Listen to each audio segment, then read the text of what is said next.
Hi Pisces! Kamusta? Welcome back to Pinay Angel Tarot. This is your February kapalaran para sa mga Pisces general love reading. So, maaaring mag-resonate o hindi. Pero pag nag-resonate, comment nyo para alam ko. Kamusta kayo guys? Comment present para alam kong nanonood kayo. Tingnan natin ang energies connected sa'yo sa love life mo. Okay. So, tingnan muna natin yung mga angel numbers. Angel numbers for Pisces. Okay, 999 release. Uy. Gusto ko tong numbers na to eh. Endings are new beginnings in disguise. An ending symbolizes the closure of one door and the opening of another. The whispers reminding you to release and allow. It is in the release where the magic happens. Wow, I love that. So, merong nagtatapos na cycle una sa lahat. So, siguro, it feels kind of overwhelming. Pero, this is actually an achievement for you. Kasi, nagdadala siya ng new beginning in disguise. So, hindi mo pa siguro masyado nakikita kung ano yung blessing dito sa ending na to. Pero, yes, andun yung blessing dahil sa new beginning. And, habang nare-release mo daw, itong energies na to or itong sitwasyon na to, doon nangyayari yung magic. Affirmation, doors open for me where others have closed, bringing transformation to my mind, my body, and my soul. Nagbubukas yung mga pintuan. Okay. So, isa pa nga. So, you need to release. Okay? I-comment mo dyan, I release all that no longer serves me. And i-comment mo dyan, I claim new beginning. I claim doors open for me. Okay. 10-10 growth. Wow. Spiritual awareness is opening you to all that you are ready to see. Your destiny is being fulfilled. Keep your intentions pure with your hearts looking ahead and you will continue to increase the growth that is here. Affirmation, the more I invest awareness in my growth, the closer I continuously become to the outcomes I am seeking. Grabe oh. So, una sa lahat, spiritual awareness, you are very strong, you are very intuitive, malakas yung pakiramdam mo, or yung intuition mo. Alam mo kung anong dapat mong gawin, susunod na gagawin, paano mo paprotektahan yung sarili mo, yung growth mo, yung investment mo. Tandaan mo lang daw na dapat palaging pure yung intentions mo. So, congratulations, kasi ang ganda ng energy na to, 10-10 growth. So, comment mo din tong, i-claim mo tong energies na to. Comment, claim growth. So, also, i-claim mo dyan, my destiny is being fulfilled. Okay. So, from the tarot, tingnan natin. Wow!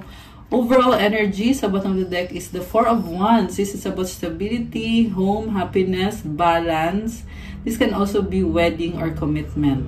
So, masaya tong energy na to. And I just saw, merong parang feather na lumilipad.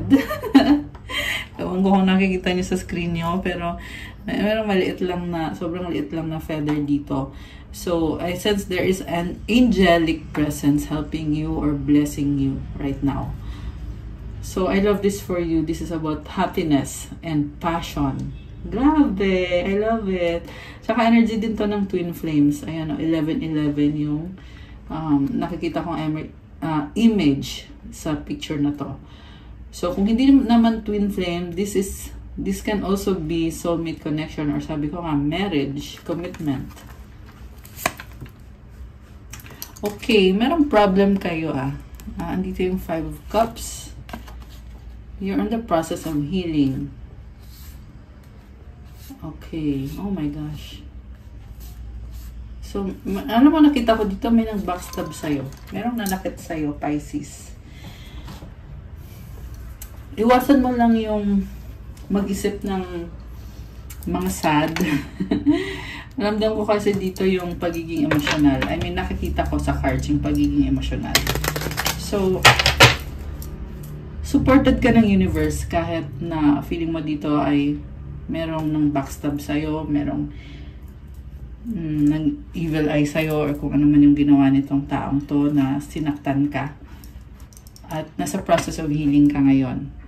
Pwede mong ipag-pray yan and ask for help to transmute the energy. At the same time, nakita ko na you are still blessed. Parang sinasabi sa'yo dito ni universe na kahit nangyari lahat ng yan, kahit merong nanakit sa'yo, pero sinusuportahan ka ni universe at binibigyan ka ng blessings.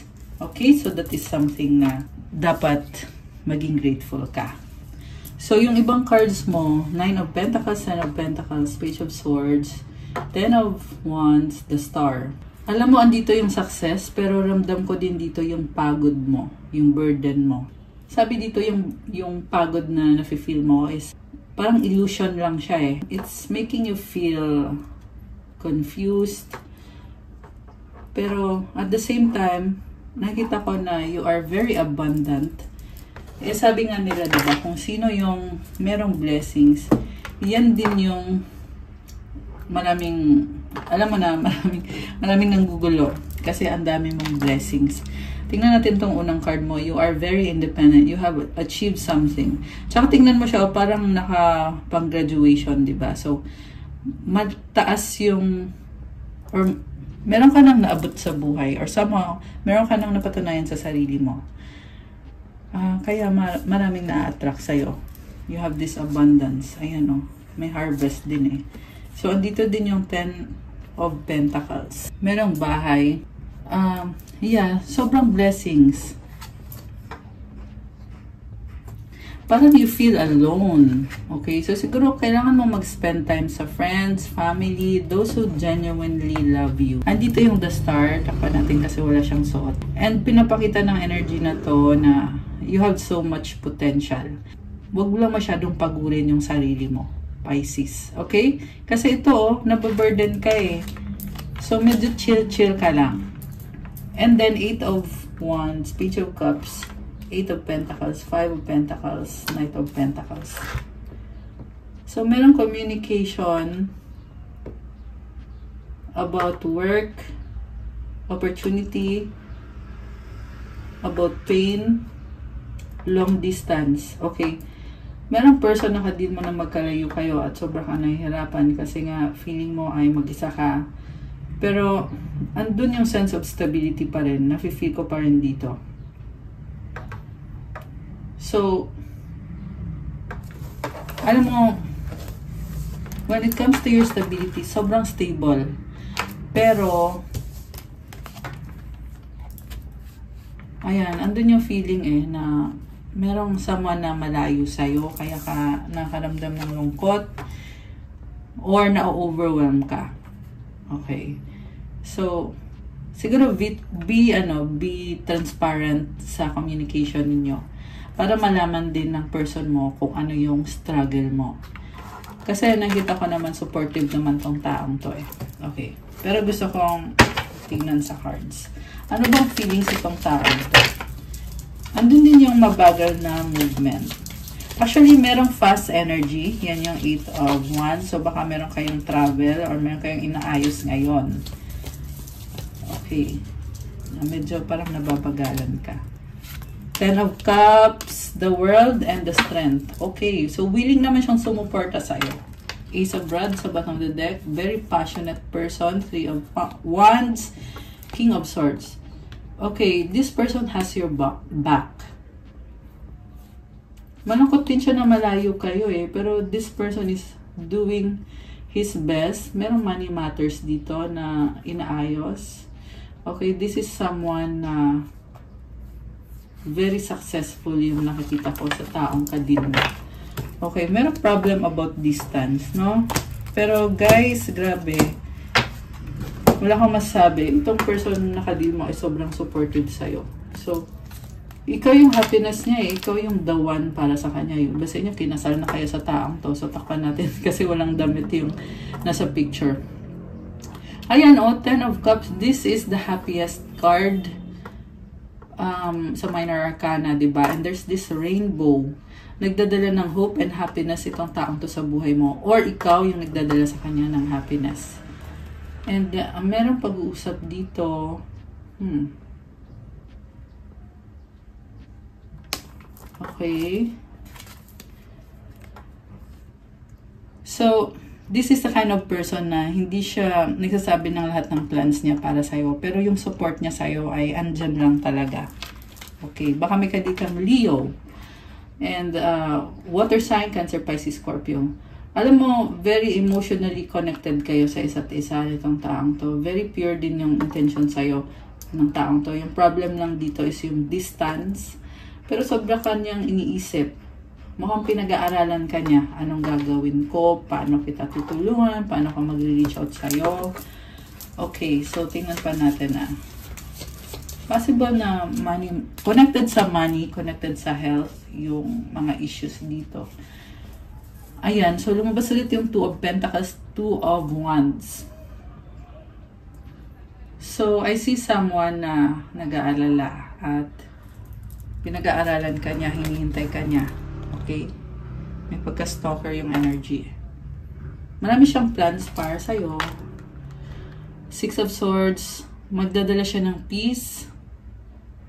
Okay, very peace-loving. Yung nga lang, andun yung distance talaga. Merong tubig, merong dagat. Okay, baka sa dagat siya nagtatrabaho. Okay. Although, not necessarily. Okay.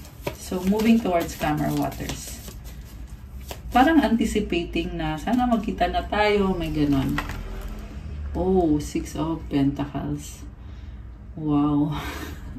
Alam mo na, feel ko dito, lagi kanya iniisip. Iniisip niya, ano kayang pwede ko ikwento sa'yo? Ano pwede ko i-share sa'yo? Tsaka, this is someone also na gusto niya mag-contribute sa'yo palagi. So, kunyari may isi-share ka sa kanya. Gusto niya to make sure na meron din siyang contribution or meron siyang positive na effect sa buhay mo somehow. Okay, gusto niya ng balance and stability. Malakas din ang Earth sign, Capricorn, Taurus, Virgo, Air sign, Gemini, Libra, Aquarius. Ayan, although kahit naman ang sign pwede. Actually, lahat naman andito. Meron ding fire signs, Aries, Leo, Sagittarius. Wheel of Fortune sa bottom of the deck. Wow. Parang feel niya dito, napakaswerte niya. This is a leader energy. Grabe, sobrang committed sa'yo yung taong kadil mo. Oh my gosh, justice is here. Baka may kadil kang Libra. Strong yung person mo. Grabe. Parang ang feel ko dito, maswerte ka sa taong to. Okay, pero for some reason, nandito yung 9 of Swords. Okay, magkalayo kayo eh. Merong ugali din to na masikreto yung person mo. Very private. Pero masikreto not in a bad way. In a way na parang yung ugali niya is, iniisip niya muna, pag-aaralan niya muna, bago siya nagsasalita.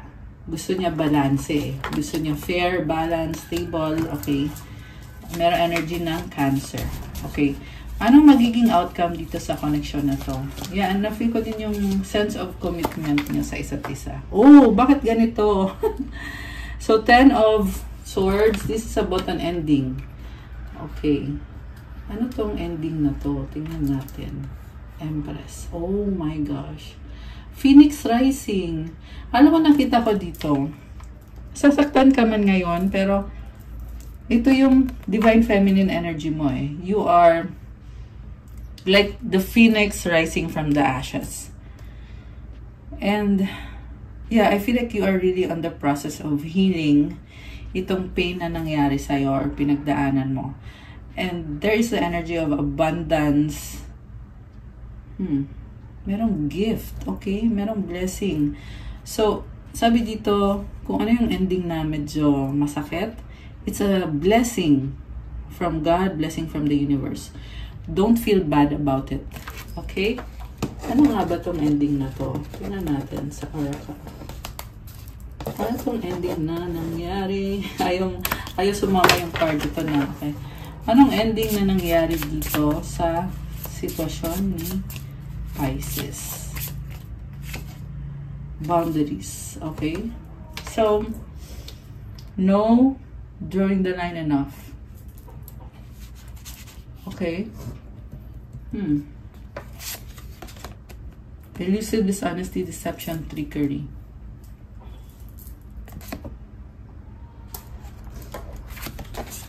Realizations, epiphanies, understandings, awakenings. So, you may be setting a boundary with that person.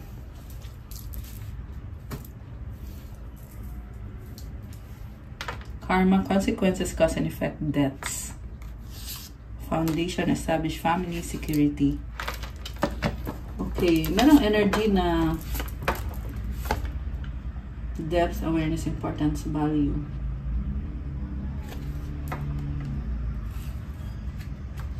Yeah, so yung karma na energy, it's something na I feel na kailangan mangyari. Pero i-heal mo siya eh.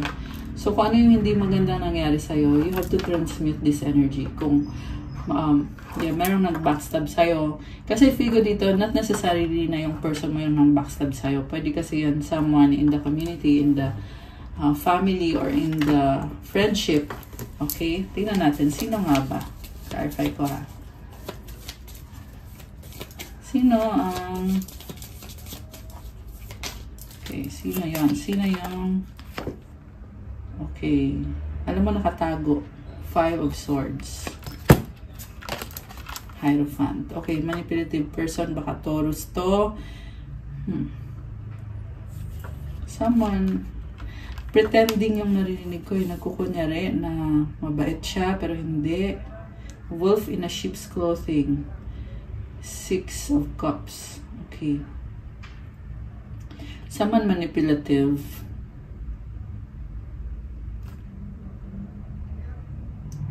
So, isa pa nga, ayan. Controlling, manipulative, this can also be spell work. For some lang, for some. Magician, yeah, oo, merong. Yung iba sa inyo guys, ano to? Mangkukulam. Yeah, spell work. Nagkukunyari eh. Ayan, 7 of Cups. So, malalampasan ba ni Pisces to? Yung iba naman sa inyo, ano yan, kung hindi man yan spell work, this is someone na minamanipulate yung situation. This can be a narcissist or controlling person. 4 of Cups. Okay. You need to balance out your energy. You need to heal. Yung iba sa inyo, physical healing yung kailangan nyo. So, you need time. Oh, ayan, oh, the devil. This is an energy na sinestress ka nitong energy na to. So, don't allow this person to... kasi gusto niya mag-isip ka ng negative. Okay? Itong sumasabotahe sa connection nyo or sumasabotahe sa kalusugan mo or sa energy mo. Okay. Isa pa nga.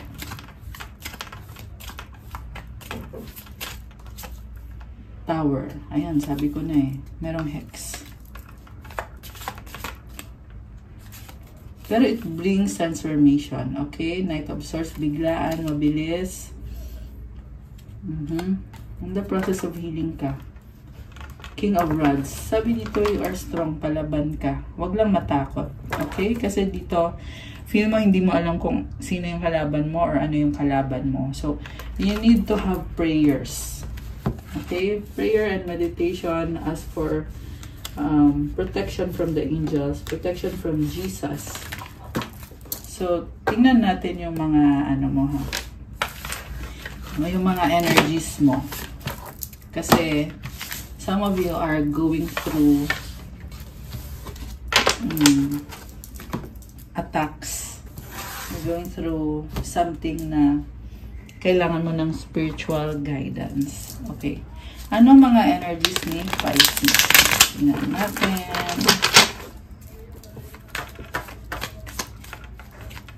Energies ni Pisces.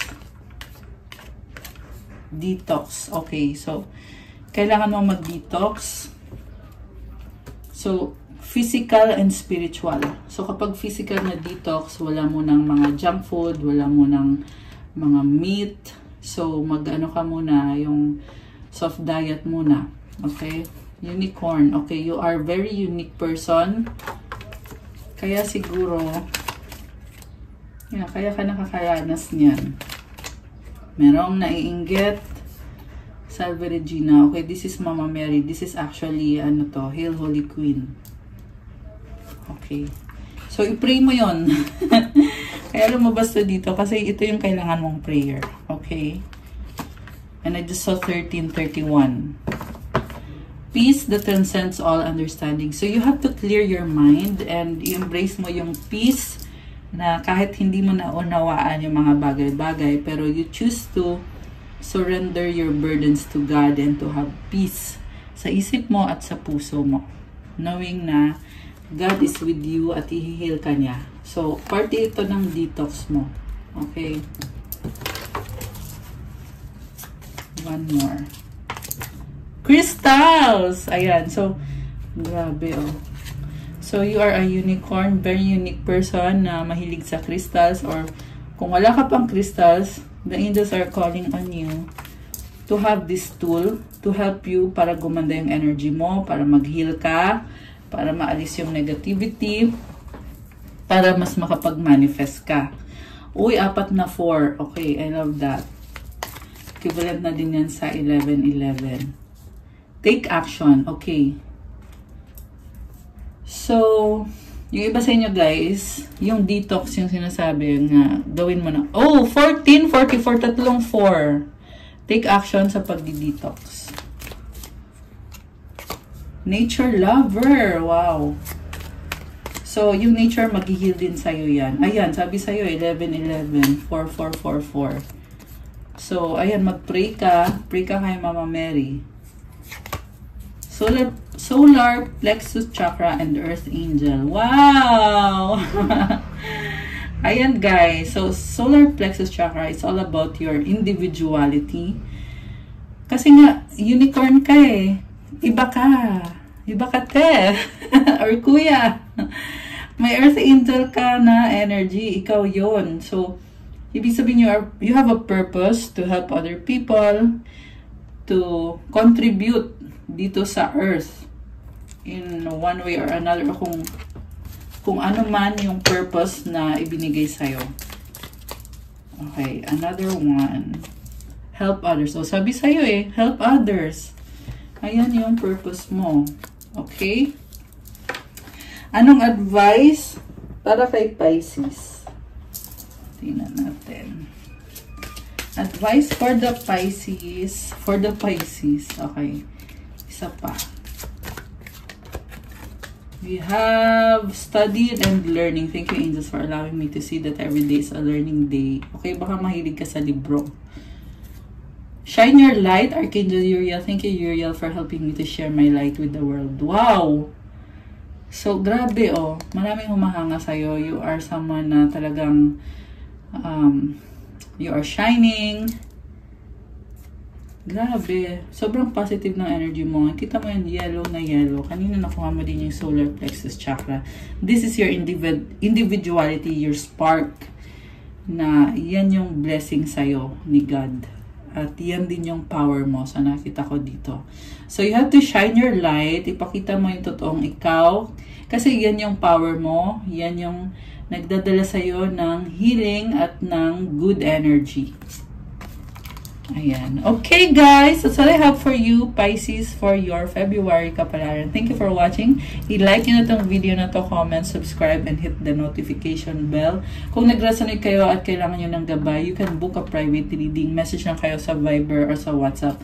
Nasa description box yung contact details. Thank you, Pisces. Have a good day. God bless you all. Stay safe. See you again soon. Love you guys. Bye!